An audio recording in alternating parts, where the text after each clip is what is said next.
Bom, primeiro falar o seguinte, boa noite, tudo bem? Mudamos um pouquinho o formato, hoje vai ser um dia de bate-papo, tá? Posso falar para essa câmera, para aquela câmera, posso falar para a câmera que eu quiser. Hoje vai ser um ritmo de bate-papo, a gente vai tirar algumas dúvidas sobre treinamento. Agora tem tanta câmera que eu não sei para qual câmera eu olho. Mas é assim, enfim. Prazer, Léo Almeida, tô falando para as 3 câmeras agora, tudo bom? Especialista em treinamento, isso. Do meu lado, me chamo Renato Azevedo, personal trainer e... Bárbara, sou médica, mas hoje estou como leiga para poder tirar dúvidas de todos vocês.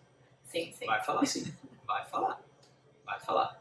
Então bora lá, né, galera? Bora, só lembrando, segue lá no Instagram, curte, manda pro Periquito Passarinho, vovó, titia, dá lá o seu like, manda se inscrever, dá aquela ajuda e vambora. O Babi vai começar com as perguntas, bora lá. Vamos começar pelo começo. E hoje é para ser um bate-papo mesmo, sem palavras difíceis, bem descontraído. Falando sobre musculação, com que idade começar? É verdade que criança só pode fazer natação para melhorar o pulmão, vai atrapalhar o crescimento, fazer musculação, com que idade começar? Então, lembrando que eu não sou especialista em crianças, mas de alguma forma ou de outra a gente acaba tendo que estudar até para atender alguns clientes. Vamos lá. Existem estudos de 6 anos em diante. Mas, na verdade, eu acho que o que é principal é quando a criança tem a capacidade funcional de executar uma tarefa sob ordem de algum terceiro, por exemplo, se eu consigo explicar para uma criança como ela vai conseguir agachar, é super seguro que ela treine musculação sim. Qual é a grande diferença da história? É muito menos lesivo você levar uma criança para uma atividade supervisionada como treinamento de força do que você colocar uma criança no futebol, mas não é essa a nossa cultura. A nossa cultura vamos botar a criança para futebol, basquete, judô, jiu-jitsu, qualquer outra coisa que tenha um combate, ou um impacto, ou qualquer outra coisa assim. Então, assim, ao meu ver, a criança tem que ter um aprendizado motor dentro do esporte, sim. Tem que ser, é super, super importante para o crescimento psicomotor dela. Mas, em algum momento, esse esporte vai depender de uma força específica que pode ser feita através de treinamento de força, bem supervisionado. Tá? Então, já temos estudos de 6 anos em diante. Eu nunca peguei uma criança menos de 12 anos, mas quando eu tive que estudar foi de 12 anos para cima. Com relação ao crescimento que você tinha dito, é muito mais fácil um trauma reduzir essa possibilidade de crescimento, ou seja, colar a placa epifisiária por algum tipo de trauma ou de impacto, do que uma atividade supervisionada como uma musculação, dentro dos limites do que eu estudei. 1-0? 1-0. 1-0. Vamos lá. Só complementando. Lembrando que quanto mais nova a criança está ali, seus 6 vamos botar 8, 10 anos, ela pode fazer um trabalho psicomotor. Né?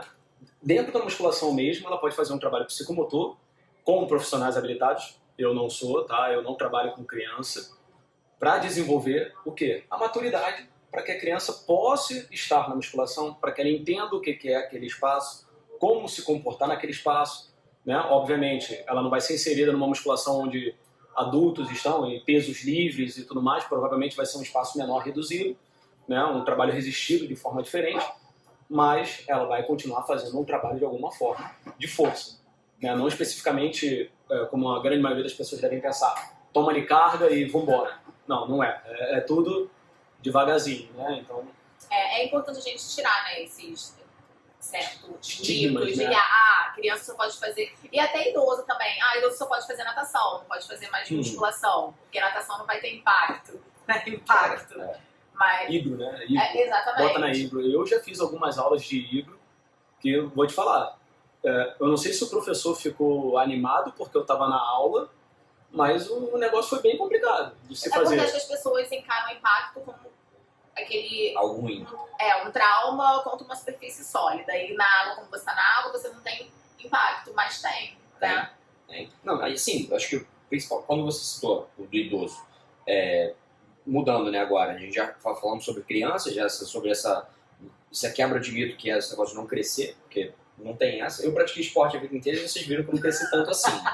Comecei com a musculação já bem tarde, não adiantou muita coisa. Joguei de tudo, cara. Nadei, fiz natação até dizer chega.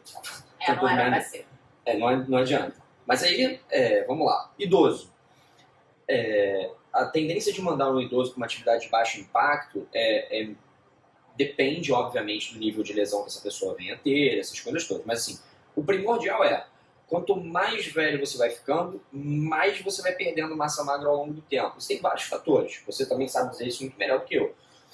E aí o treinamento de força é cada vez mais necessário. Eu tenho uma brincadeira que eu falo para minhas alunas que até os 40, a mulher tem que ser mais firme possível, mais dura possível. E do 40 em diante, ela tem que ser o mais forte possível. Ela tem que querer hipertrofiar o tempo todo. Porque dos 40 em diante, cara, a gente vai perdendo massa magra. Seja homem, seja mulher. Enfim, vai perdendo. Porque é um fator da idade, é diminuição da ingesta de proteína, tem uma série de fatores. Então, assim, a musculação é importante para o jovem, bem importante para o meia-idade e extremamente importante no envelhecimento. E tem outro ponto, né? A gente não pode esquecer da osteopenia. A gente está falando de massa muscular. Entra a osteopenia, para você ter absorção do cálcio, você vai precisar, vamos botar assim, do impacto, né? Mas não entenda impacto como algo agressivo, violento, né? Você vai ter que é necessário uma sobrecarga, aí você pega aquele idoso e bota num ambiente onde não tem essa sobrecarga. Tudo bem, dependendo do que ele venha a ter de lesão, ok. Mas se ele está em um ambiente que naturalmente ele já sofre a ação da gravidade, caso ele faça um trabalho com algum peso e tudo mais, ele ainda consegue absorver mais cálcio e manter na massa. Então, assim, será que só isso é a solução? Não, acho que... E assim, concorda que se um idoso, assim, agora vocês vão me falar, essa é uma pergunta de leigo, se ele consegue fazer uma hidroginástica, por que ele não conseguiria estar em um aparelho, sendo assistido, fazendo alguma certa sobrecarga individual, né? Que ele tem que levantar 90 quilos naquele aparelho. Então, de qualquer jeito, ele tem uma sobrecarga da vida também. Ele vai sentar e levantar de uma cadeira, ele vai abrir e puxar uma gaveta. Cara, eu acho, Babi, sinceramente, que o médico que prescreve esse tipo de coisa, primeiro, pensando que um médico competente que sabe o que está fazendo, né? Porque incompetência existe em qualquer área. Em todas as áreas é inerente do ser humano. Então, vamos lá. Pensando que o cara é um cara competente, estudioso, que ele sabe o que quer. Primeiro, existe um certo receio com relação ao que vai ser feito na sala de musculação. Do individual que está prescrevendo, né? Do mesmo jeito que eu entrego meus alunos para um outro professor e eu já tenho alguma noção do que ele vai fazer, eu já entrego com uma planta, um médico, por estar tão distante da sala de musculação, é muito mais difícil, cara. Aí eu entendo do lado dele, de alguma forma ou de outra, né? Ele está prezando pela saúde do paciente, porque se o paciente chegar lá na sala do cara, meu joelho começou a doer muito, não estou conseguindo andar.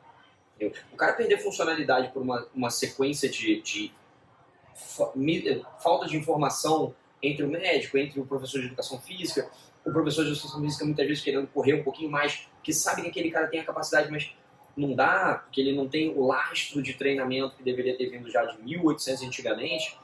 Então, assim, existe uma preocupação do médico, como era aquela preocupação do não pode agachar. Você não pode agachar, você está com dor no joelho, você não pode agachar. Essa preocupação, eu achava, cara, todo mundo fala, isso é um absurdo. Cara, não, é super compreensível do cara. O cara não sabe o que é feito na sala de musculação. Ele acha que tu vai meter barra nas costas e vai agachar. E muitas vezes era feito assim. Então, assim, o fato dessa galera reticente com relação ao treinamento de força, a culpa é nossa, professor de educação física, que fez cagada lá atrás. Tudo bem que agora está se desenvolvendo, existe uma série de coisas que a gente vai fazendo. E assim, até a classe médica fala, não, vai pra academia e tal. Então tudo vai evoluindo como um todo, né? Para mim, hoje, o cara que prescreve para um indivíduo, para um idoso com uma sarcopenia ou com uma osteopenia, prescreve uma atividade na água, ele está prescrevendo essa atividade como complementar. Ele tem que entender que aquilo é um complemento. E que vai ser importante, sim, para a capacidade cardiorrespiratória do cara, que não pode ficar gerando outros tipos de impacto ao longo do tempo, mas o primordial para ele é o treinamento de força. De novo, minha opinião. Tá? Eu acho que é isso. Eu acho que é questão de estratégia mesmo. Do próprio profissional que orienta, ou do profissional médico, ou do profissional que está no salão, né? Cara, tudo vai depender. Quem é a pessoa, como está. Muitas vezes ela não vai para o salão porque ela sente dor e aí, às vezes na água aquecida ali ela já não sente aquela dor, aquele cômodo, então ela tem algum benefício de estar ali realmente. Então assim, não digo que não sou contra o trabalho feito na água, mas também fazer só ele ou indicar só ele, limitando a pessoa aquilo, né? Eu acho que qualquer trabalho ou qualquer prescrição que você limita qualquer pessoa a fazer o que ela possa gostar. Porque muitas vezes ela não experimentou. Mas ela pode achar aquilo divertido, passar a gostar, ganhar um prazer ali. E que mal vai fazer? Acho que não vejo nenhum, concordo com o Léo. Acho que é mais esse ponto mesmo. E aí, aproveitando a questão desse negócio de professor lá no salão, não sei o quê. Por que é tão diferente quando a gente pede pra montar uma série pra gente do professor que tá ali no salão e quando a gente começa a pagar o personal? Quer você? Posso abrir? Depois já tenho minha resposta. Eu, quando estava no salão, eu entregava igual ao que eu me entrego como personal. Mas isso é 0,0. Não entregar. Calma, É. mentira. Qual é a grande diferença? Ali, quando você está no salão, né, eu consigo, dentro do meu personal, me desligar do que está acontecendo ao meu redor e focar no meu aluno. E quando eu estou no salão, isso não ocorre.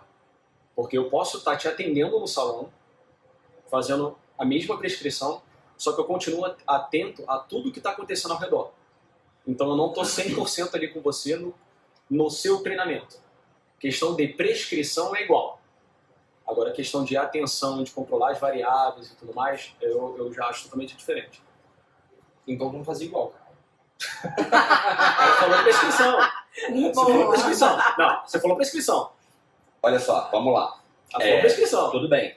Vamos Não, assim, eu quero saber, volta aí, sempre olhar. de Prescrição. vocês. Assim, vocês já trabalharam em salão, trabalham como personal também. Se rola aquele negócio já no salão, eu vou fazer uma série só pra dar aquele teaser. Só pra, esse carinha pode ser legal, acho que eu vou pagar ele. Mas não vou colocar uma série tão boa pra essa pessoa me pagar o personal.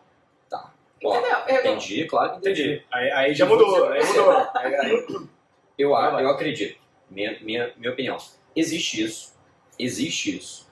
Não acontecia comigo, por quê? Porque, primeiro, eu ficava num momento em sala, quando eu entrei em sala eram todos os horários preenchidos, era segunda a sexta. Então era linear. Então quem eu conhecia eu não conseguia pegar de personal. Então isso foi basicamente o que acontecia. E eu tenho uma síndrome meio mongoloide, de ficar controlando quase todo mundo. Então eu meio que gostava de fazer um sistema que na Bodytech antigamente tinha um sistema de Express, que você passava uma série e ficava acompanhando 800 pessoas ao mesmo tempo. Que, cara, me ensinou pra caceta.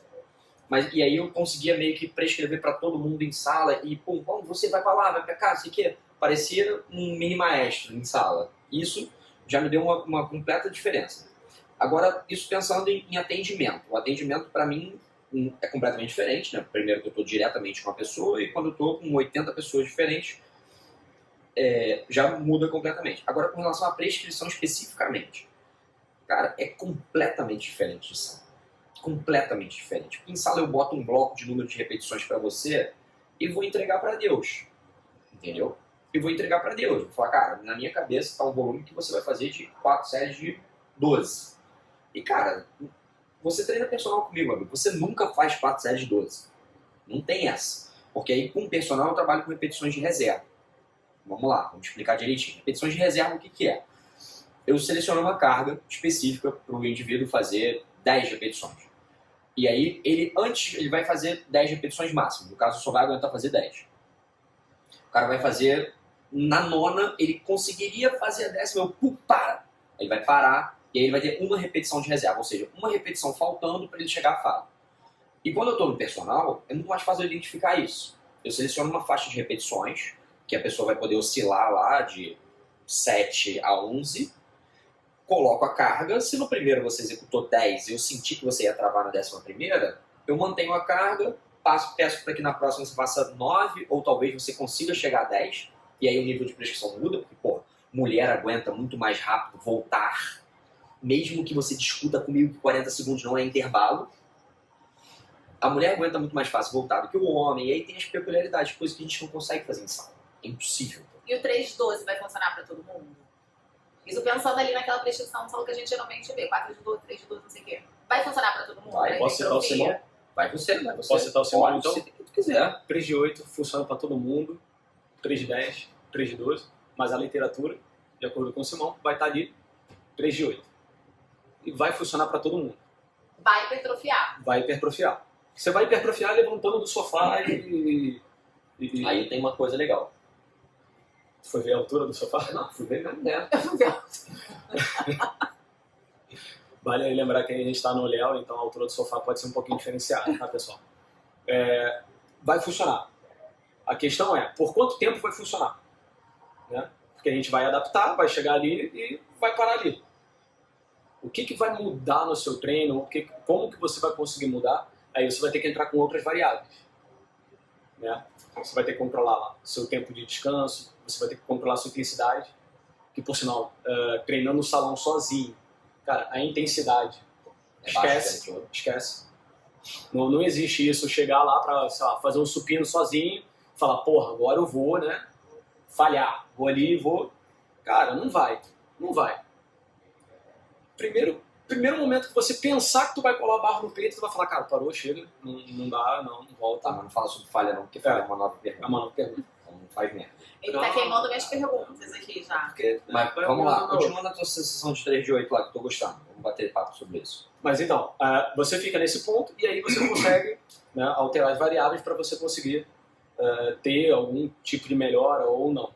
Mas, sim, mano. Então, aí vou ser um pouco nerd, né? Vamos lá na história da nerdice. Revisão de literatura com relação ao número de repetições mostra que as pessoas conseguem hipertrofiar até acima de 30 repetições. Como acontece isso? Por que acontece isso? Isso acontece exatamente por aquilo que a gente explicou ainda agora, sobre repetições de reserva. O cara não é que você simplesmente vai fazer 30 repetições, ele vai fazer 30 repetições máximas ou muito próximas da falha. Então, assim, teu corpo se adapta, independentemente da carga, independente do estímulo. A única coisa de diferença é quando a gente quer treinar para hipertrofiar e quando a gente quer treinar para força. Tá? E aí é que a gente entra naquela faixa de repetições ideal. Então, agora a gente já não tem mais essa parte de faixa de repetições ideal. Em cada número de repetições, o quão próximo da falha você está. Aí sim eu vou chegar mais próximo do objetivo. Então, nesse artigo, por exemplo, entre 30 e 40 repetições, os caras hipertrofiaram igual, moderadamente treinados, os caras que trabalharam entre 8 e 12 repetições. Só que com volume lá em cima.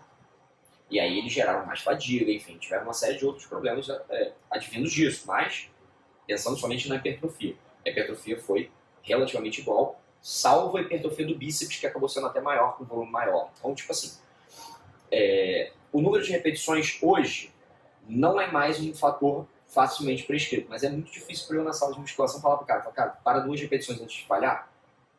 Não dá. Eu sei que você vai falhar quando eu vejo que a tua velocidade de execução não está tão boa. Aí eu tenho 2 opções. Ou eu te ajudo, ou eu falo, para. Que você nunca ajuda. A vida é assim, dura. Pois é. Cada um tem aquilo que você paga, para. Então, tipo assim, eu olho de longe, vejo que vai falhar, falhou, morreu. Tá bom. Mas assim, eu consigo monitorar, Davi, pelo teu tempo, pela tua velocidade de contração. Diminuiu demais a velocidade de contração, eu falo, para. Porque depois você vai acabar falhando, ou, enfim, um terceiro. É muito diferente. E assim, a proximidade do professor, que hoje, aí é uma crítica basicamente a algumas pessoas, é muito maior o cara que está contando repetições ou só escrevendo exercícios do cara que está pensando por trás da parada. Assim como também eu acredito que na tua profissão seja a mesma coisa. O cara da medicina que não está estudando para cá, ele está pegando uma forma pronta, entregando.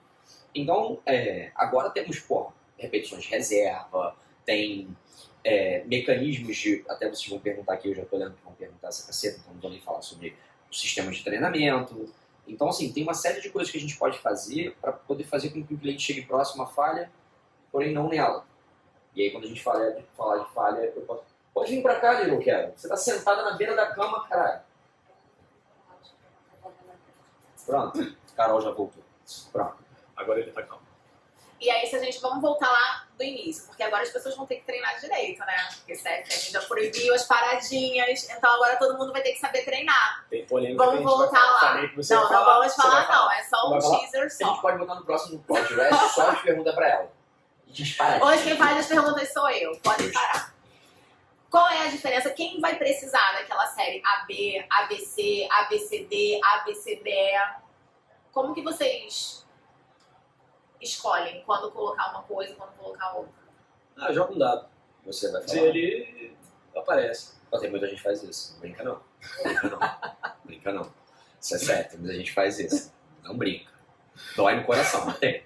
Dói. Cara, eu vou muito pelo nível de treinamento da pessoa. Não dá... Eu trabalho com um público mais... que busca mais saúde, mais emagrecimento e tal. Mas aí quanto maior o nível, mais você isola o grupamento? Não necessariamente. Não necessariamente, porque hoje, por exemplo, eu atendo pessoas que são bem treinadas, mas que não possuem tempo hábil ou aquela disciplina para conseguir seguir um padrão se eu dividisse ABCDEF, por exemplo, ou até D. Cara, fica meio complicado a pessoa criar esse compromisso, a pessoa ter esse compromisso. Então eu procuro fazer algo mais simples para estar atendendo o meu público, né? Mais dessa forma. Cara, para mim, no máximo ali, eu vou no ABC e eu ainda penso no seguinte, eu trabalho em cima de movimento, né? E não necessariamente em cima do músculo em si, né? Isolar ele.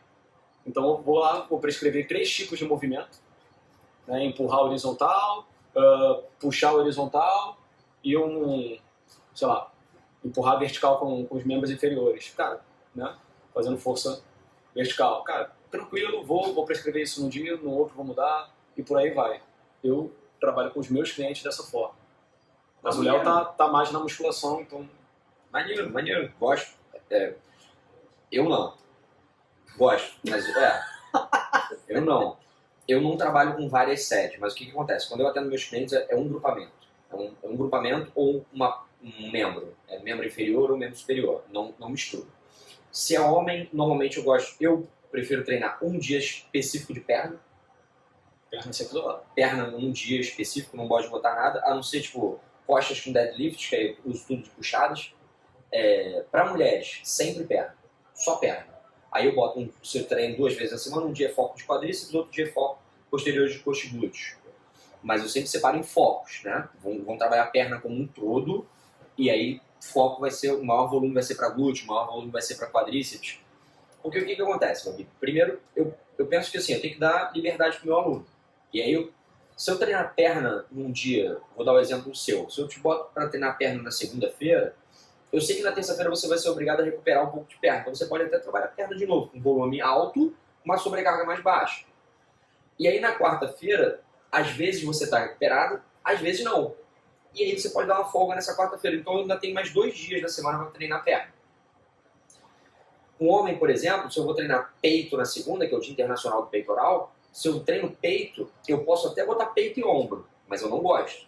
Se eu tiver alguém que treine peito e ombro, vai treinar peito e ombro em um dia na semana, vai treinar ombro e peito no dia seguinte, no outro dia da semana que for treinar isso. E eu não gosto de treinar pequenos grupamentos, tipo bíceps e tríceps. Eu sei da importância, acho extremamente importante exercício isolado, tem vários artigos que corroboram com a ideia de que é importante, porém, eu não gosto. Porque, bíceps e tríceps o cara faz sozinho, não precisa de mim. Eu acho que precisa do personal para trabalhar em cima de um volume específico, bem próximo da falha, quando você não tem como quando você precisa de uma ajuda. Então, tipo assim, vou agachar pesado, vou agachar com personal. Vou agachar com volume alto, uma sobrecarga mais leve, bem abaixo de 2, 3 repetições de reserva, eu agacho sozinho. Agora, eu não preciso de um personal fazer rosca bíceps, não preciso de um personal fazer rosca tríceps. Então, o meu pensamento sempre foi, eu gosto de grupamentos, de trabalhar membro inferior num dia, e aí costas num dia e peito no outro. Assim, dividindo para homens e mulheres, né? E aí eu volto para perna de novo, aí vem ombro e peito, costas no outro dia. É o que eu prefiro. Trabalhando 6 vezes na semana. E aí, se a gente for falar em shape, não tô falando em saúde. Saúde é um negócio, a gente tá falando em conseguir um shape bem legal. 2 vezes na semana. Pensando em mulher primeiro. Ok? Tá? É possível? Então, Carol perguntou. 2 vezes na semana, no caso, musculação, mas a pessoa faz ali um cardiozinho nos outros dias e tal. Faz outras atividades. Mas pra conseguir treinamento uma de força só 2 hipertrofia vezes. legal. Musculação Só 2 2 vezes. vezes. Top. Dá? Fala. Cara, eu não vejo problema. Porém, a gente está no Rio de Janeiro. Né? A cobrança é alta. Não tem paradinhas. Não tem paradinhas. CFM. Não tem paradinhas, acabou a mágica. Não tem creatinolona. Não pode tomar Sim, creatinolona. Não pode Não tomar pode. creatinolona. Não pode. 0 creatinolona. Então, depende do nível que a pessoa quer chegar.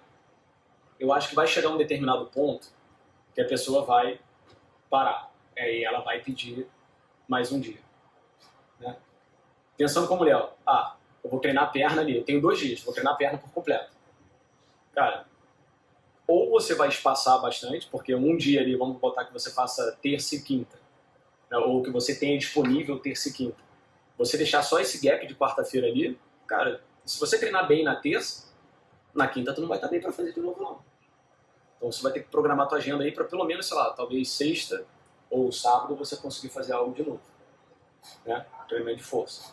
Agora, se você quer manter um shape bom ali, tranquilo, conseguindo fazer com outras atividades, cara, eu não vejo problema não. Se você for ali, tiver ali seus 30 anos, 40 sub, acho que dá. Acima disso eu já acho difícil. Vamos lá. Vamos trazer para a literatura de novo. Volume para hipertrofia vai gerar entre 10 e 20 séries por grupamento por semana. Vamos pensar aqui. 10 a 20 séries, eu vou colocar o limite inferior. 10 séries por semana por grupamento. Então você vai lá. 10 séries de puxada, 10 séries de remada, 10 séries de supino, 10 séries de desenvolvimento, 10 séries de crucifixo inverso, 10 séries de cadeira extensora, 10 séries de cadeira flexora, 10 séries de stiff, 10 séries de deadlift, 10 séries de agachamento. 100 séries. Não dá. Não dá. Pra mim. O que acontece? Você pode ter ganhos? É lógico que pode, dependendo do nível que você tem. Perfeito. Então, assim, no início de treinamento, onde a pessoa não tem como executar outros dias, se ela é uma iniciante eu trato todo mundo que tem até 1 ano de treinamento. Todo mundo tem. Mas eu já... Iniciante. E a literatura fala 6 meses, né? Mas não tem o lastro necessário para você poder socar. Eu também acho. Não tem. E aí o que acontece? Então, assim, a pessoa não tem só tem 2 vezes na semana. Então, até 1 ano, eu acredito que 2 vezes na semana vai estar uma puta diferença. Chegou a pizza que a Carol pediu, não chegou? Obrigado, Carol. Alan? Pode pôr o elevador, tá paga já. Obrigada. Essa ainda é a parte da paga. Linda. Porra, é sensacional. Então, vamos lá, né? 2 vezes na semana, para um indivíduo que está no primeiro ano de treinamento, para mim, super cola. Super cola e a pessoa vai ter realmente um avanço. É óbvio que respeitando todas as outras progressões do treinamento. Passou de 1 ano, não tem jeito. A gente vai ter que espaçar isso aí, porque é pouco, né? As pessoas pensam que é pouco, mas de 2 para 3 vezes na semana eu aumentei 50%. 50% é muita coisa. De 3 para 4 vezes na semana eu aumentei 33%. É muita coisa de novo. De 4 para 5 já não é mais tanta coisa, mas ainda é. Tá? Mas as diferenças básicas de 3 para 4 é pequena, 3 para 5 começa a ser maior.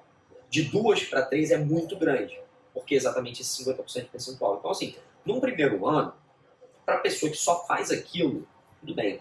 Agora, para a pessoa que já passou de 1 ano de treinamento, já está começando a ter algum estímulo, já está começando a já ter os resultados, 1 ano, 2 vezes na semana vai ficar pouco. Mulheres, como o Renatinho falou, perfeito. Mulheres que já têm uma dificuldade de ingerir a quantidade de proteína necessária, que já tem uma série de outros problemas, aí piora mais ainda, com anticoncepcionais, às vezes acabam com outras coisas. Aí vem outros pormenores que vão dificultando ainda mais. Mas, para mim, passou de 1 ano, o mínimo é 3 vezes na semana. E o recomendado, a dose mínima de atividade física diária, de atividade física de contra-resistência, é 3 vezes na semana, pelo Colégio Americano de Medicina Esportiva. Então, assim, respeitando o mínimo da semana, 3 vezes na semana. 150 minutos de atividade moderada intensa, 3 vezes na semana. Força. Tá? Então, já a pessoa já começa a avançar no nível de treinamento e consegue fazer outras coisas, aí complementa. Beleza, complementa, tudo bem. Pode passar, Leandro. Pediu 2 pizzas. Graças a Deus. A gente pode mandar essa pra E vai colocar na nossa frente pra gente ficar sentindo o cheiro. Bota pra cá, bota, Aqui, porque senão eu vou ficar com fome. Esquece, ele não quer, eu passo aqui na frente de todo mundo, tá? Eu acho que é basicamente isso. 2 vezes na semana pra mim, no início de 1 ano é ok, depois de 1 ano fica pouco. Para as meninas que fazem crossfit. Quem treina ali de segunda a sexta crossfit, mas quer fazer uma musculação, porque querendo ou não dar um desenho completamente diferente. Completamente diferente. Completamente diferente. Eu tô fazendo musculação agora e o pump é muito diferente. É até gostoso você quando você sai assim, cara, peitinho. 2 vezes na semana para complementar o trabalho do crossfit está de ótimo tamanho. Pra mim. Porque são 5 vezes na semana de atividade de 55 minutos de moderada a moderada intensa, mais 2 vezes na semana para complementar com atividade com acessórios, enfim, bíceps, baixo medial que não é tão trabalhado, baixo lateral não, desculpa, baixo medial mesmo, e reto femoral que não é tão trabalhado, enfim, tem outras musculaturas que necessitam ser trabalhadas que não são um agacho. E hoje eu vi você falando um negócio super interessante na sala, fugindo aqui do roteiro.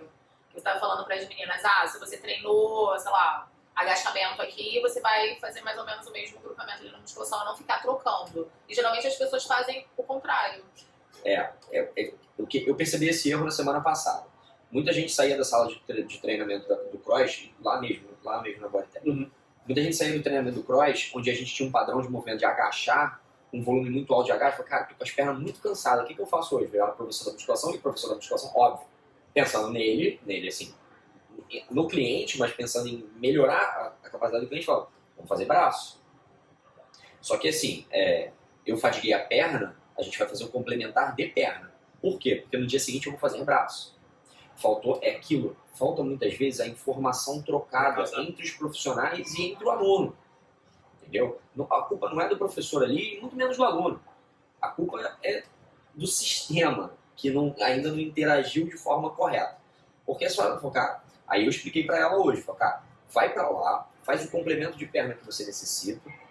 Hoje você fez padrão de deadlift, então você vai para lá, vai fazer glúteo, vai fazer um pouquinho mais de coisa de extensor de quadril, acabou. Vai fazer cardio e vai para casa. Porque amanhã você vai agachar bastante. Então tá bom. E aí normalmente a gente tende a ver na musculação o cara tentando complementar com coisas completamente distintas. Que é ok também, mas vai me ferrar no dia seguinte lá no cross. Entendeu? Quando você pega essas alunas, por exemplo, hoje tinham algumas alunas iniciantes, e no CrossFit geralmente acontece não, é normal a gente colocar para fazer agachamento livre. Na musculação, você acha que todo iniciante vai poder fazer agachamento livre ou não? Porque rola uma certa polêmica, já quem pode fazer agachamento livre ou não. Quem pode fazer agachamento livre é só quem é avançado, mas aí como é que você chega no avançado, tipo, que é completamente diferente também você fazer lá naquela maquininha, como é que é o nome? Smith, odeio, não gosto. Completamente diferente do que fazer agachamento livre, que eu já tô acostumada. Sofro. Vai você? Pode ir. Pode. Vai com Deus. Então, toda aula de cross, né, ela começa com uma parte onde você faz a mobilidade, você faz o aquecimento e tal. Eu costumo utilizar, sendo iniciante ou não, a gente vai agachar, então vamos agachar peso corporal. Beleza. A pessoa iniciante, aí eu já pego, coloco ela de frente para a parede, faço aquele squat therapy, para ter alguma limitação ali, dificultar ela um pouco, ver se ela consegue agachar. Se ela consegue agachar, consegue manter o padrão, consegue ter um bom movimento, eu não vejo por que não colocar aquela pessoa para agachar. Colocaria ela para agachar com 40 quilos nas costas, 50 quilos nas costas ou mais? Talvez não. Mas eu vou começar um trabalho com ela dentro do próprio aquecimento. Botar ela para fazer goblet squat, né, com peso na frente, para ela entender ainda mais a sua postura, para depois estar pensando em colocar a barra nas costas. Agora, realmente, chegar, pegar a pessoa e falar, não, agora vai. O que acontece na musculação normalmente é que você não tem esse primeiro contato com o indivíduo que chegou. Chegou. Hoje em dia, eu acho que, assim, dificilmente a gente já vê as pessoas fazendo aquela antiga avaliação que tinha nas academias que faziam as avaliações de movimento. O técnico nunca teve isso. E ela já vinha para você com aquele tipo de avaliação. Hoje, você chega no salão, você faz a biopedância. Beleza, você avaliou algum tipo de movimento? Aí você pega, olha a biopedância e fala, não, você, massa magra alta, percentual baixo, bora agachar, 80 quilos. Eu olho pro Léo e falo, 80 quilos, vamos agachar. Aí o Léo nunca pisou na musculação. Ele veio de outra modalidade que ele praticava. Sei lá, tu acha que ele vai conseguir? Talvez sim, mas eu acho que possa ter alguma dificuldade. Então assim, tanto na musculação quanto no CrossFit ou qualquer aula coletiva que envolva isso, cara, faz uma anamnese, faz uns testes antes, vê se a pessoa consegue. E aí sim você conseguir fazer um trabalho. Mas também começa com a intensidade baixa e vai evoluindo. Não precisa sentar a porrada logo de cara não e matar a pessoa assim mesmo. Cara, o que acontece? Como eu trabalhava, como eu falei logo no comecinho da minha profissão, eu trabalhava com o Express, né? Então, tipo, era um sistema de treinamento muito rápido. Então, e como a Bodytech nunca teve esse sistema de avaliação de movimento, o que eu aprendi a fazer, né? Na verdade, foi um professor que me ensinou isso, Luizinho, na época, que era lá da Gomes Carneiro, bem antigo, fisioterapeuta. Qualquer pessoa que comece com você, bota para sentar em alguma coisa de puxar. E aí você sentou em alguma coisa de puxar, você pede, ó, senta com calma, entra no aparelho, senta com calma, primeiro senta de frente para mim. Beleza, deixa eu ver, bota os dois braços assim. Aí a pessoa já ao sentar, já vê, cara, valgo dinâmico, pra sentar num banquinho. Dá pra agachar. Não dá, não tem como. Então vamos trabalhar outras coisas, não sei o quê. Mas aí ia colocando ele em outros testes de movimento para poder saber se ele tem habilidade para poder conseguir. Volta naquela nossa primeira pergunta. Uma criança, às vezes, tem uma extrema mobilidade, mas não tem domínio de movimento. Aí um adulto tem uma baixa mobilidade e tem domínio de movimento. Então, às vezes dá para fazer, às vezes não dá para fazer. Aí voltando para o agachamento. Então, assim, analiso individualmente se o cliente tem a capacidade ou não. Se ele não tem a capacidade, o agachamento não é obrigatório para lugar nenhum, para ninguém, na vida, a não ser que o cara seja powerlifter. Então, não é. Agachamento é maravilhoso como exercício, eu adoro. Nunca teve um dia que você treinou comigo que você não agachou. Porém, agachamento é ótimo para quem consegue e sabe fazer bem, sem limitações. O agachamento, da mesma forma, assim como toda coisa que pode trazer um benefício muito grande, também pode trazer um problema muito grande. E aí algumas limitações podem, a longo prazo, trazer alguns tipos de problemas. Tipo, um valgo dinâmico pode trazer um choque maior da tua patela sobre o fêmur, ou uma tensão maior em cima do tendão patelar, aquela morridazinha de quadril, sabe? Aquela bundadazinha de quadril. Solta um pouquinho as tuas musculaturas posteriores de coxa, e aí a tua tíbia dá uma idazinha à frente, assim, de levinho, que é o suficiente para a patela dar mais uma paulada do lado. Então, tem uma série de coisas que acontecem com o agachamento quando não é bem executado, que às vezes tornam ele não tão bons. Aí eu boto a pessoa no leg press. Aí a discussão básica daquela coisa, cara, mas a pessoa precisa agachar porque é um movimento funcional. Sim, movimento funcional sim, mas até onde o cara vai ter que agachar com tanto peso assim que um leg press não possa fazer uma função básica do que faz um agachamento? Não, e eu tenho outra muito boa. E aí, já te cortando, eu vou roubar, porque eu agora quero fazer a pergunta, botar a pergunta, né? E aí, 90 graus ou completão? Caraca, eu ia perguntar isso. Então, vamos lá. Eu tenho uma resposta, cara, que pra mim assim Se você já responde, deixa ela perguntar. Pô, mas é dois, pô. Para mim, o agachamento tem que ser feito até a amplitude que o teu corpo permite que você faça sem limitações, certo? Se você vai até... Primeiro, vamos clarear a parada, né? Você está com o corpo reto, desceu até 90 graus em relação ao joelho e quadril, tá? 90 graus, tá uma merda isso. Mas foi o melhor exemplo que eu consegui. Uma merda. Pô, bonitão. Então, A gente se pode você colocar a Carol desceu... pra fazer atrás da gente. Se você desceu até 90 graus, beleza. Manteve 90 graus sem perder nada, sem o teu quadril entrar, sem o teu joelho balançar, ou sem o teu joelho entrar, enfim. Tudo bem que muitas pessoas acabam jogando esse valgo dinâmico como um mecanismo para poder levantar carga maior. É um mecanismo. A gente não está discutindo quem está fazendo o mecanismo para poder evoluir em carga. Tá? A gente está discutindo quem está fazendo para a saúde. Então, assim, eu diria, a amplitude correta é a amplitude que você consegue fazer sem que você tenha que adaptar o teu movimento a algum tipo de auxílio.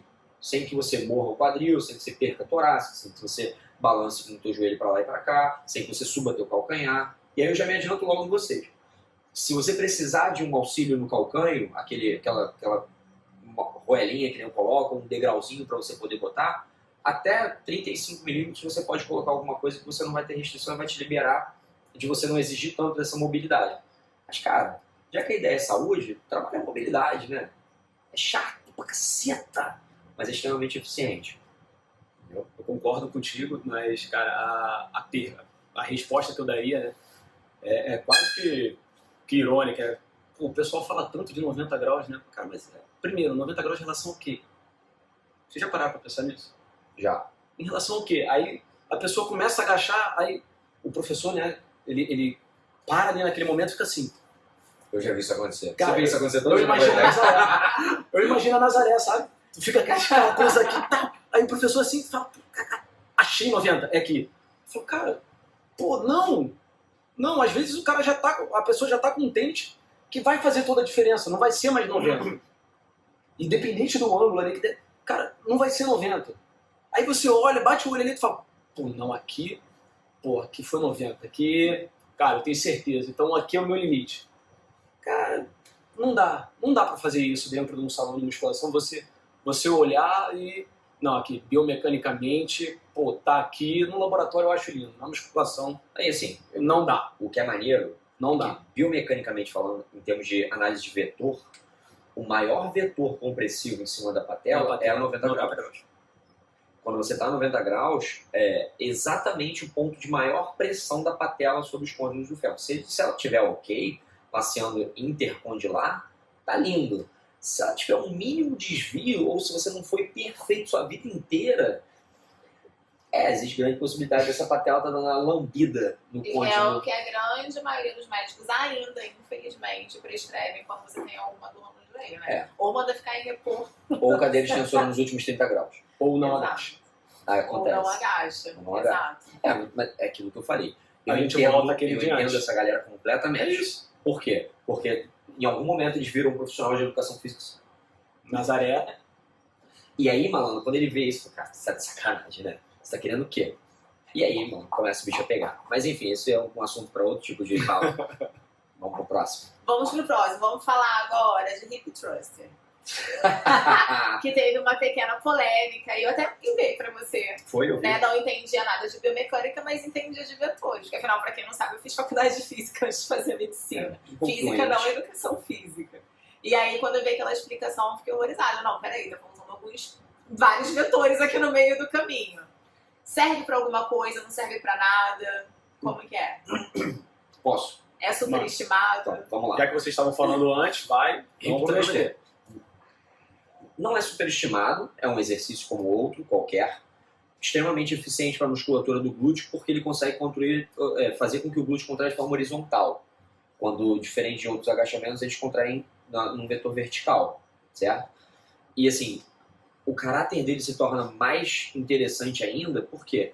Porque ele consegue fazer com que você não só transfira essa força para uma força horizontal, ou seja, uma força de deslocamento horizontal, mas o pico de contração dele é na mesma linha do teu tronco. Sem que você tenha que utilizar uma caneleira, enfim, ou qualquer outro tipo de movimento dessa forma. Eu não estou nem comparando os dois, não. Mas o que acontece? O pico de contração de um é no final da extensão. E o pico de contração do hip thruster, no caso, é no final da extensão, quando você está com a bunda lá em cima. E no agachamento, pensando num búlgaro, que você vai me perguntar daqui a pouco, ou pensando num unilateral, ou pensando num full squat, que é o agachamento até o talo, você recebe a maior pico de pressão do glúteo quando você está lá embaixo, que é ele pré-estiramento.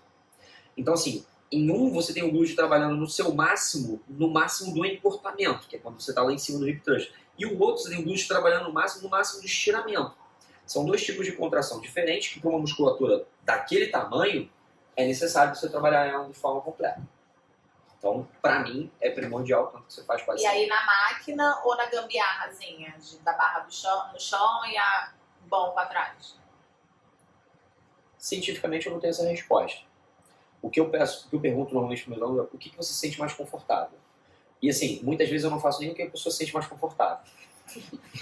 Geralmente a gente responde, me sinto mais confortável, então vou fazer aquilo. É porque o que Contrário, acontece? É porque eu saio de casa com um pensamento já blocado, assim, já na minha cabeça. Então, se eu tiver que transformar aquele pensamento de alguma outra forma, pode ser que eu consiga, mas eu vou perder tempo, entendeu? E eu tenho aquele muito fechado, mas é um projeto para que daqui eu evolua, para que eu consiga pegar todas as reclamações pra que parecer vem no que saque. você se preocupa. Viu?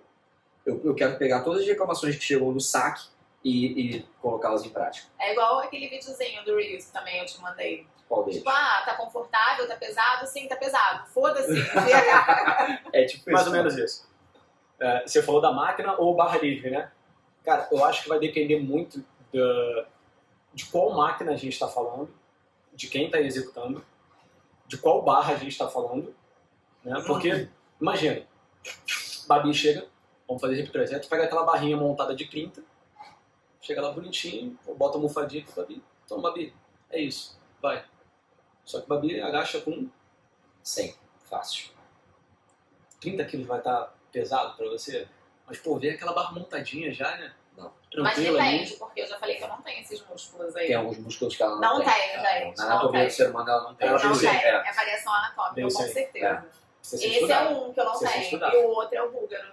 Entendeu? Então, assim, peguei a barra, e aí a gente volta de novo na intensidade, né? A pessoa não consegue treinar na intensidade que deveria. E muitas vezes as máquinas, principalmente as que a gente coloca peso, né? Imaginando que ela seja de placa, talvez, pode ser que não tenha placa suficiente para você botar para a pessoa que está executando, para chegar na intensidade que ela precisa para gerar algum resultado, para ser benéfico, ou que ela seja de anilha. Mesma coisa, você vai, pô, quanto de anilha que você vai ter que colocar naquela máquina para você conseguir fazer a mesma coisa que você faria, talvez com uma barra livre que você montasse. Então tem essa diferença também. Né? E fora que, dependendo da máquina também, pode ser que... Cara, eu, até hoje, eu não consegui me sentir confortável em nenhuma máquina. A da Nautilus é maravilhosa. Eu não consegui Nossa, me sentir eu sou confortável. confortável na máquina. Cara, sempre tem alguma coisa que eu, sei lá, parece que eu tô distante, eu não sinto segurança, sei lá. E aí, aproveitando, búlgaro é superestimado? É sim. Então, Péssimo. vai você? Tá, Ou vou eu? superestimado, como assim? Em resultado? É em... isso tudo que as pessoas falam. Não, tem que fazer búlgaro porque senão a bunda não cresce. Se não tiver ele na sua série, sua bunda não vai crescer. Cara, isso eu já falei até que o agachamento não é necessário. Então, tipo assim, Eu não sei que você me colocou pra fazer um raio desse negócio. porque é não extremamente substitui. importante.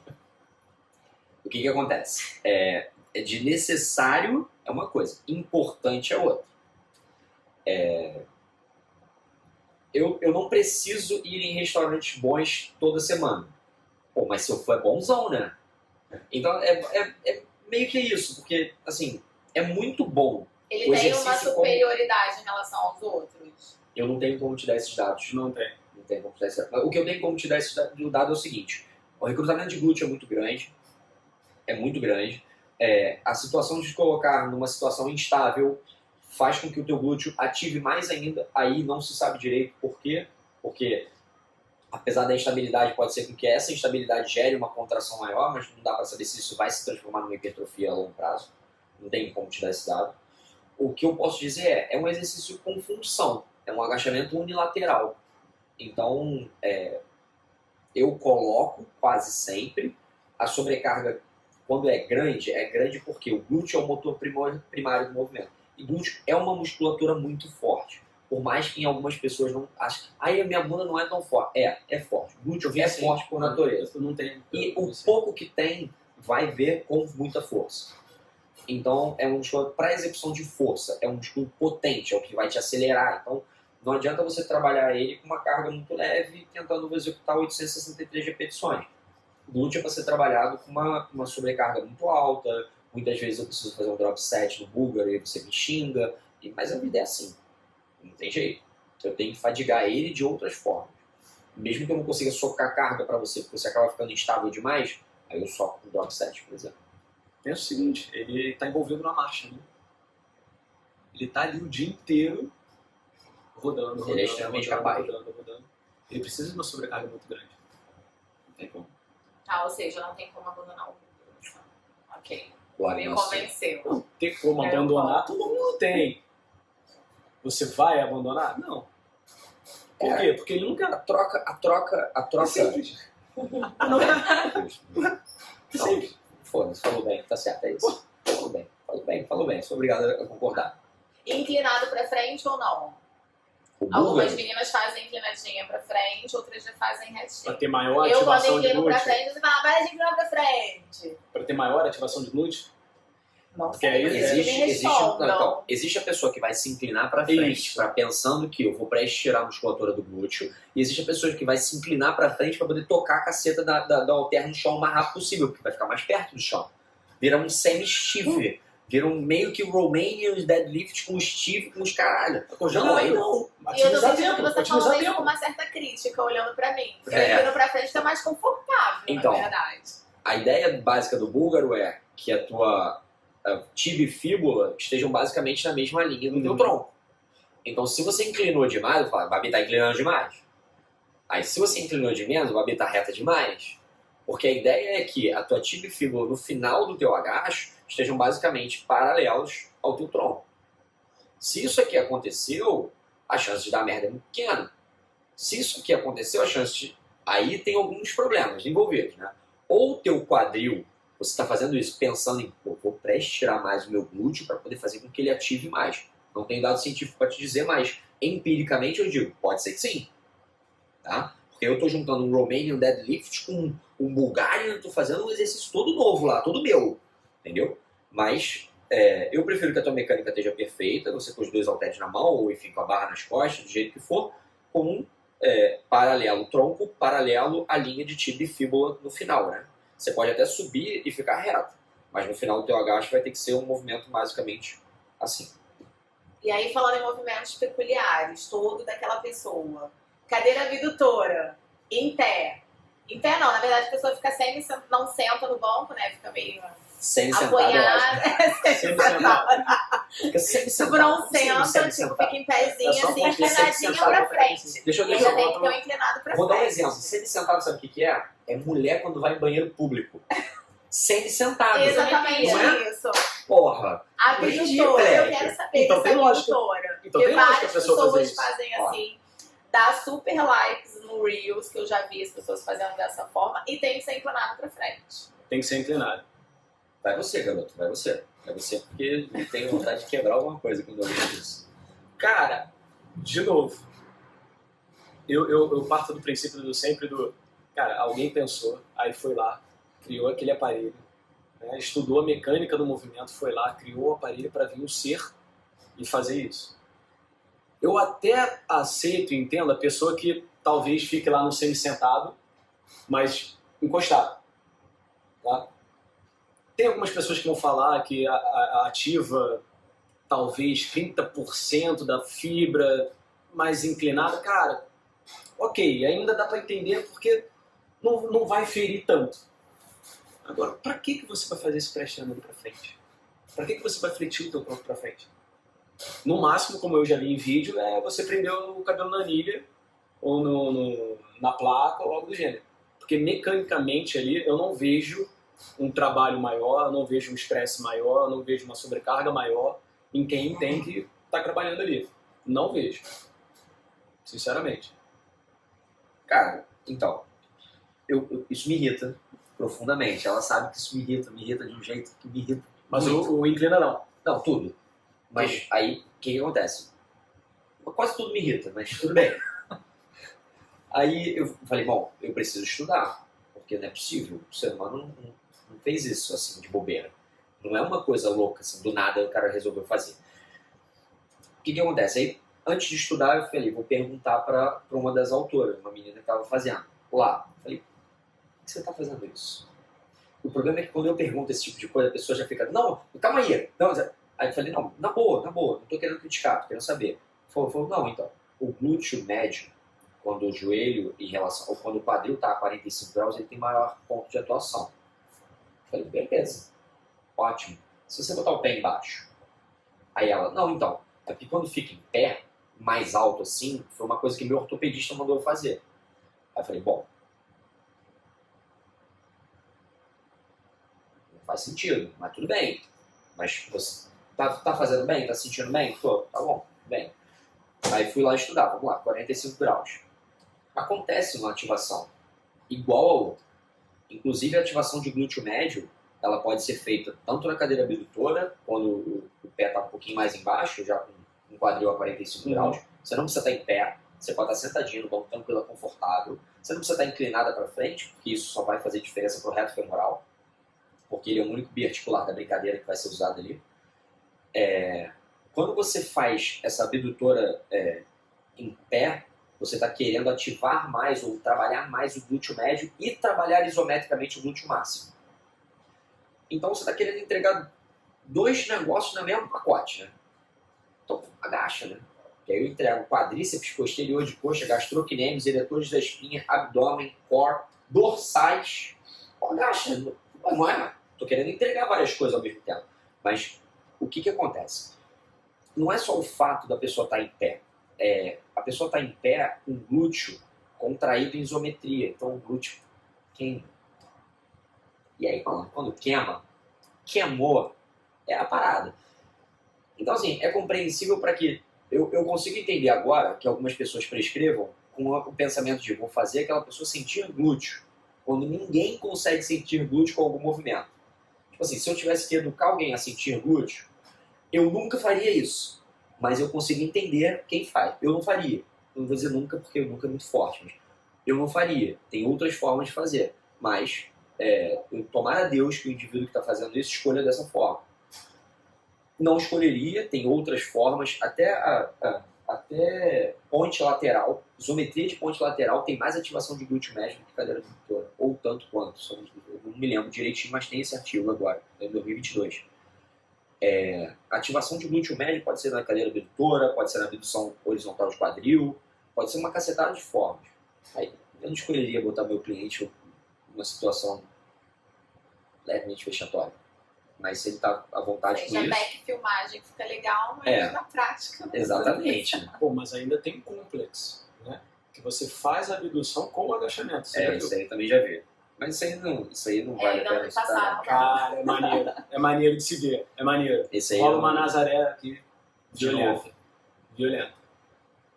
Mas, cara, a minha opinião com relação à cadeira abdutora é essa. Não faria. Se a pessoa está fazendo com o intuito de fazer com que o glúteo queime, o glúteo máximo queime por isometria. E aí, nessa de queimar também, tem várias pessoas que colocam tipo 457 repetições. Por exemplo, drop set. Eu tenho alguns pacientes, que por sinal é do mesmo personal, que fazem, a gente contabilizou, tipo, 20, acho que era 30... Não, vai ao contrário, vai diminuindo a carga, então é 15, 25, 35.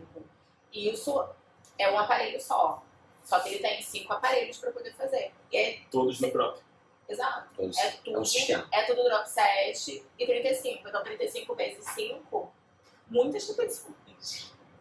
E aí ele fala, não, e sai queimando. E aí eu, como médica, não tenho argumentos, né? Tipo, não posso me meter nesse negócio. A gente tenta, assim, dar uns pitacos, mas até onde vale a pena isso? Bom, vamos lá, de novo. Primeiro vamos pensar no drop set, né? Vou explicar o drop set. O drop set nada mais é do que você seleciona uma carga específica para executar um número X de repetições, vamos lá, sei lá, que seja 8. Executa essas 8 bem próximo do limite, ou no limite. Diminui-se a carga em X% para que a pessoa execute. De 20 a 40%. 20 a 40%. Diminui para que a pessoa execute de novo o máximo de repetições que ela consegue executar. Existem 2 drops, tem pessoas que fazem 2 drops. Tipo, dropou, fez mais 10, dropou, fez mais X. O que eu assumo quando a pessoa faz um volume tão alto assim num drop? É que só na última série que ele chegou próximo do limite dele. Então as 2 primeiras séries foram aquecimento, né?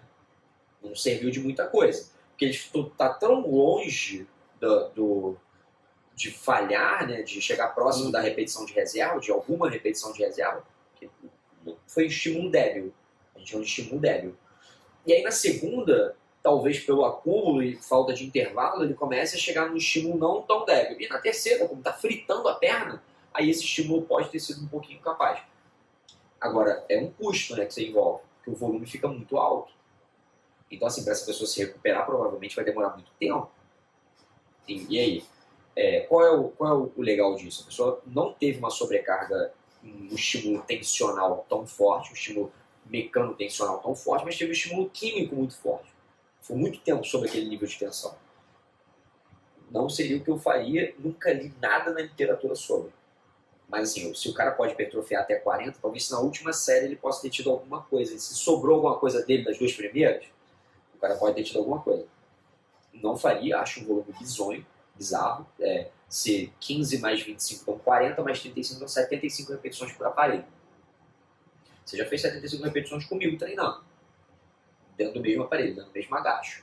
Mas outro nível, completamente diferente. Uma série só de cada vez, 1 minuto e 20 de intervalo. Eram 30 segundos on, 1 minuto e 30 off. Você lembra? Foi o pior treino que a gente fez de perna até hoje, de volume. E mesmo assim, eu fiz esse treino e tem 1 mês e meio que eu não faço um treino parecido com esse. Então, se a pessoa, tipo assim... E você treina bem. Então, se essa sua aluna, se essa sua paciente aí treina tão bem assim, E faz toda a sessão disso. toda a sessão disso... São 3 vezes na semana que é um casal. Eles fazem 3 vezes na semana, musculação, e é o mesmo esquema. Cada aparelho dá mais ou menos isso de repetição. Chama polporrio lá. A pessoa vai... Opa, drop 7 hoje. E aí a inflamação foi, eu tô ficando esgotado. Parece aquele Eu tô riozinho, né? ficando Bota 2 esgotado. papelzinhos ali. Papelzinho. Tira aí, vamos ver. É. Aí estão escritos 2 drops. Tira aí, Drop tira aí. Não, tipo, a série deles demora 1h30, quase 2 horas de treino na musculação. É. E aí a pessoa tá ficando esgotada. O que você fala pra pessoa que tá ficando esgotada? Vai ficar. Entra naquele mesmo ciclo, né, normal. Né? Aí eu tô ficando esgotada, porque provavelmente tá me faltando alguma coisa, eu vou conversar com a minha médica, porque a minha médica vai me ajudar. É, mas agora não tem mais paradinhas. Acabou. Tá proibido. Agora Ela tá provocando, ela tá provocando. Ela quer falar. Não, esse vai ser o próximo. nosso próximo. No próximo a gente vai falar sobre só isso. sobre paradinha. Só sobre paradinhas. E aí vamos entrar agora num assunto muito importante pra gente finalizar, né? Porque acho que já deve ter... Uma Sei hora lá. de podcast. Deve ter por aí. E aí vamos entrar num assunto super importante. O tal do cardio. A gente sabe que é importante, óbvio. Antes ou depois do treino. Pra menina que quer hipertrofiar, eu tô puxando pra menina porque eu sou menina. E eu vou tirar as dúvidas pra mim. Mas vocês podem falar de homens também. Vai você primeiro. Pra quem quer hipertrofiar e depois pra quem quer perder peso. Antes ou depois do treino. Pensando na hipertrofia, não faria os dois na mesma sessão, né? Faria em sessões diferentes, de preferência, força antes. Tenho tempo para fazer um cardio à noite, cara, cardio de baixa intensidade, tranquilo, para não atrapalhar o estímulo que você deu lá no início. Pô, Renato, não tem outro horário, não tem como fazer, só consigo fazer ali depois da musculação aqueles 10, 20 minutinhos ali, cara, levinho de boa. O ideal seria outro dia, outra sessão de treino para você estar fazendo. Não colocaria jamais jamais é forte, né? Mas não colocaria o cardio antes. Se você está pensando em hipertrofia, tá? Renato, estou pensando em emagrecimento. Cara, vai variar muito da condição da pessoa, tá? Para mim, vai variar muito da condição da pessoa. Agora, se já tá a pessoa lá com um nível onde eu tô com ela, mesma coisa. Já para hipertrofia e tudo mais, eu boto para depois. Não vejo problema. O foco dela vai ser tá ganhando mais massa ou qualidade de massa para estar aumentando o gasto calórico dela, para estar conseguindo fazer com que ela metabolize mais gordura. Então, de novo, outra sessão, outro período para você fazer. E baixa intensidade, não pensaria. Agora, uma pessoa que está começando o treino e tal, às vezes, cara, por emagrecimento, né? Pode ser muito ruim para ela começar direto pelo treino de força. Aqueles, sei lá, 5, 10 minutinhos ali, talvez, fazendo o cardio ou uma mobilização, algo do gênero, eu não vejo um problema ela tá fazendo. Agora, aquela pessoa que vai lá para a esteira e corre uma maratona ou corre uns 5 com afinco e depois vai fazer o treino de força, cara, provavelmente ela não vai ter energia suficiente para se dedicar ao treino de força, nem para gerar a falha que ela deveria gerar para provocar o resultado da hipertrofia. Então, eu não vejo como casar isso certinho, né, para essa pessoa. Eu faria o foco dela. Boa. É basicamente igual. A única coisa que eu adicionaria é... Primeiro, eu vejo assim, antes eu tinha uma ilusão de que se eu fizesse o cardio antes para a pessoa que quer hipertrofiar, isso vai alterar significativamente naquilo que a pessoa está fazendo. Já tem dado de literatura que não. Só vai alterar se for HIIT ou alguma coisa que seja muito intensa. Então o cardio, levado como um cardio mesmo, levado até 80%, 85% da frequência cardíaca máxima, você não tem detrimento no treinamento pós. Dito isso, agora vamos lá, aí a gente vai ser mais específico. Para a pessoa que já é treinada, vale a pena treinar um cardio antes, ainda que seja esse cardio que já está mostrando em literatura que não tem diferença? Não. É o que eu falo para todo mundo quando eu converso assim, em palestra, né? Que parece que eu vou dar uma palestra agora, mas não vou. A ideia é, um artigo te dá um guideline geral sobre aquilo que pode acontecer. E a individualidade é sempre...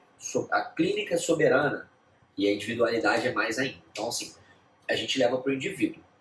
O indivíduo quer hipertrofiar. Já tem dado literatura que não tem diferença. Cara, eu não preciso fazer. Entendeu? Se o cara quer hipertrofiar, vai treinar. Você vai fazer cardio, você pode fazer 7 minutos de cardio como aquecimento. Beleza? Beleza, 7 minutos de cardio como aquecimento. Ou vai fazer o cardio num momento completamente distinto. Vai acordar, vai fazer o cardio, vai voltar para casa, vai comer e vai para treinar. E aí o cardio vai ser de baixa intensidade, como o Renatinho falou.